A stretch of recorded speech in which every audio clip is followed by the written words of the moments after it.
আপনি মানেন বা না মানেন, এটা কিন্তু সত্য যে এই দুনিয়াতে আপনি যতদিন বেঁচে থাকবেন, এই দুনিয়াতে যতদিন আপনি কর্ম করবেন, এই দুনিয়াতে আপনার যতদিন হায়াত থাকবে, এই দুনিয়ার থেকেও আপনার দাম ততদিনই থাকবে। এই দুনিয়াতেও আপনার দাম ততদিনই থাকবে, এর বেশি আপনার দাম আর থাকবে না। আপনি ভেবে দেখুন, আপনি মারা গেলে কে কি করবে? আপনার স্ত্রী আপনার কবরে যাবে? আপনার সন্তান আপনার কবরে যাবে? নাকি আপনার স্ত্রীর আমল নামাটুকু, ভালো আমল নামাটুকু আপনাকে দিতে পারে? নাকি আপনার সন্তান তার ভালো ভালো আমল নামাটুকু আপনাকে দিতে পারবে?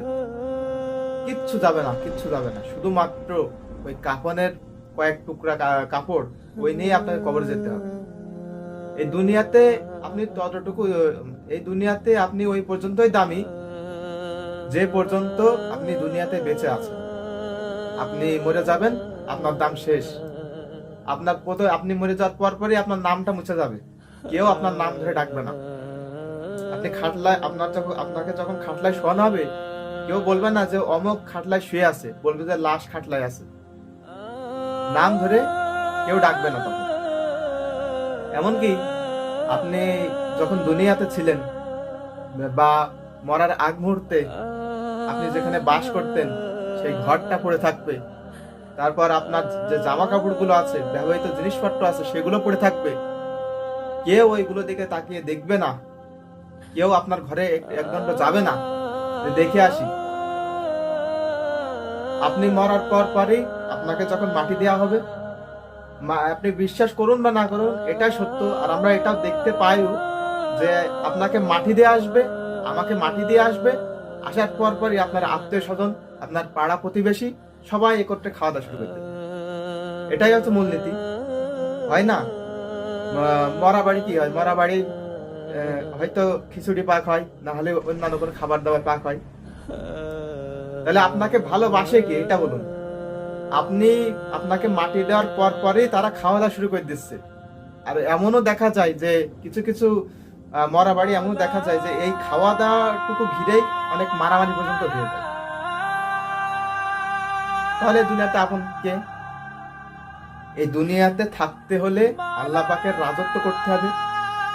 এই দুনিয়াতে থাকতে হলে আল্লাহ পাক যে রাজত্ব করেন, তার এই গোলামিটা খাটতে হবে আমাদের। সে যেভাবে আমাদেরকে দুনিয়াতে চলতে বলেছেন, সেভাবে চলতে হবে, নাহলে উপায় নাই। নাহলে উপায় নাই। এই দুনিয়াটা কিচ্ছু নাই। এই দুনিয়াটা কিচ্ছু নাই। এই দুনিয়া থেকে আমাদের একদিন চলে যেতে হবে, সবাইকেই চলে যেতে হবে। আপনি একজন নারী, আপনি বেপর্দায় চলছেন, কোনো সমস্যা নেই। আপনি কোরআনের কথা মানবেন কি না মানবেন, সেটা আপনার বিষয়। জোর জবরদস্তি করে একজনকে পথ দেখানো যায় না। আপনি বেপর্দায় চলছেন, আপনি কাকে দেখানোর জন্য বেপর্দায় চলছেন? আপনার এই দেহটাকে কার সামনে প্রদর্শন করার জন্য বেপর্দায় চলছেন? আপনার স্বামীর জন্য আপনি বেপর্দা করছেন? আপনার স্বামীর কথা শুনে আপনি বেপর্দা করছেন? আপনার বাবার কথা শুনে আপনি বেপর্দা করছেন? আমি গ্যারান্টি স্বরূপ বলতে পারি, এই হাসরের ময়দানে আপনার বাপ আপনাকে দেখে পালাবে। আপনি যার জন্য বেপর্দা করছেন, যে পুরুষের জন্য বেপর্দা করছেন, সেই পুরুষ আপনাকে দেখে পালাবে। তখন আপনাকে সাহায্য করার মতো কেউ আসবে না। সুতরাং আপনিই ভেবে দেখুন যে আমাকে পর্দা করা উচিত, নাকি আমার বেগানা নারীর মতো থাকা উচিত। সুতরাং আমাদের সবাইকে বুঝতে হবে, এটা খেয়াল রাখতে হবে, এই দুনিয়াতে আমরা যতদিন বেঁচে আছি আমাদের দাম ততদিন আছে মানুষের কাছে। আমি মরে যাব তো আমার দামও শেষ। আমি মরে যাব তো আমার আত্মীয় স্বজনদের ভিতরেও আমার দাম শেষ, আমার পরিবারের ভিতর থেকেও আমার দাম শেষ হয়ে যাবে। সুতরাং এই দুনিয়াতে যখন থাকবেন, আপনি আল্লাহ পাকের দিনটা কায়েম করুন, আল্লাহ পাকের মোতাবেক চলুন। আল্লাহ নবী রাসূল সাল্লাল্লাহু আলাইহি ওয়াসাল্লামের যে নির্দেশনা দিয়ে গেছেন আমাদের জন্য, তার যে সুন্নাত গুলো আছে, সেগুলো মেনে যেন আমরা চলতে পারি। আল্লাহ পাক আমাদের সবাইকে এই তৌফিক দান করুন।